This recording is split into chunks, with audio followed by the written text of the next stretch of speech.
Hi, today we are reading chapter 14 of Sideways Stories from Wayside School. Chapter 14, Sammy. It was a horrible, stinky, rainy day. Some rainy days are fun and exciting, but not this one. This one stunk. All the children were wet and wore smelly raincoats. The whole room smelled awful. Oh, it stinks in here, said Mauricia. Everybody laughed. But she was right. There was one good thing, however. There was a new boy in class. New kids are always fun, except no one could even tell what the new boy looked like. He was completely covered by his raincoat. Class, said Mrs. Jules, I'd like you all to meet Sammy. Let us show him what a nice class we are. Leslie walked up and smiled at Sammy. But her smile quickly turned into a frown. You smell terrible, she said. Leslie, explained Mrs. Jules, that is no way to greet a new member of our class. Mrs. Jules wrote Leslie's name on the blackboard under the word discipline. But he does, Mrs. Jules, said Leslie. He smells awful. You're ugly, Sammy replied.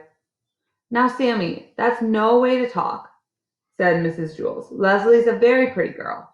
She's ugly, said Sammy. Allison spoke up. Well, you smell terrible and are probably even uglier. But nobody can see you because you are hiding under that smelly old raincoat. That will be enough of that, said Mrs. Jules.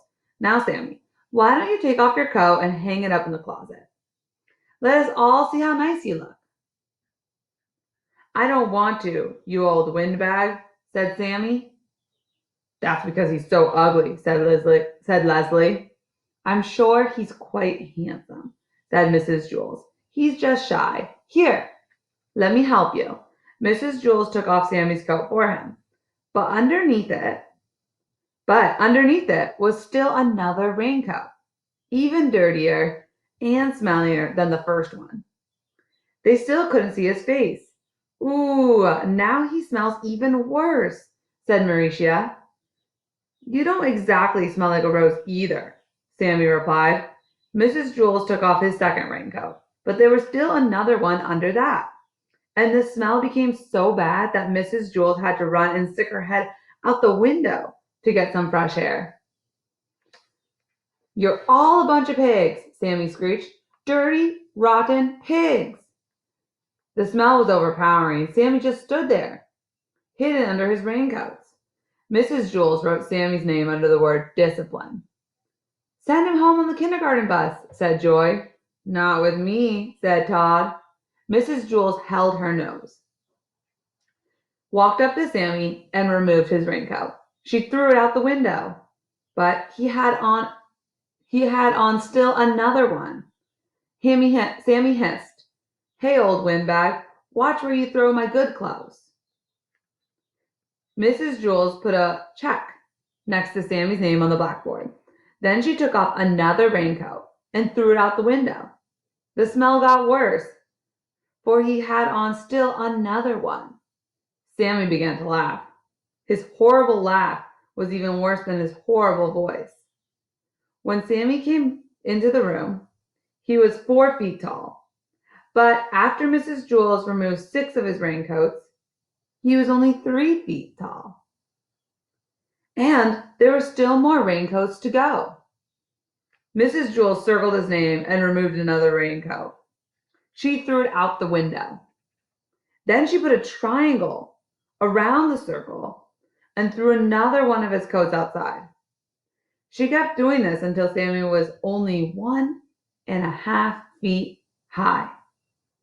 And every coat she took off, Sammy's laugh got louder and the smell got worse. Some of the children held their ears. Others could hold only one ear because they were holding their nose with the other hand. It was hard to say which was worse, the laugh or the smell. Sammy stopped laughing and said, Hey, old windbag, if you take off one more of my coats and throw it out the window, I'll bite your head off. They smell too bad for me to allow them in my classroom, said Mrs. Jules. You can pick them up when you leave. They smell better than you, pighead, Sammy shouted. Mrs. Jules didn't stop. She took off another one of his coats, then another and another. Sammy was only 4 inches tall, 3 inches tall, 2 inches tall. At last, she removed the final coat. All that was there was a dead rat. Well, I don't allow dead rats in my classroom, said Mrs. Jules. She picked it up by the tail, put it in a plastic bag, and threw it away. Mrs. Jules didn't allow dead rats in her class. Todd once brought in a dead rat for show and tell, and Mrs. Jules made him throw that one away, too. I'm glad Sammy isn't allowed in our class, said Rondi. I didn't like him very much. Yes, said Mrs. Jules. We caught another one. Dead rats were always trying to sneak into Mrs. Jules' class. That was the 3rd one she'd caught since September.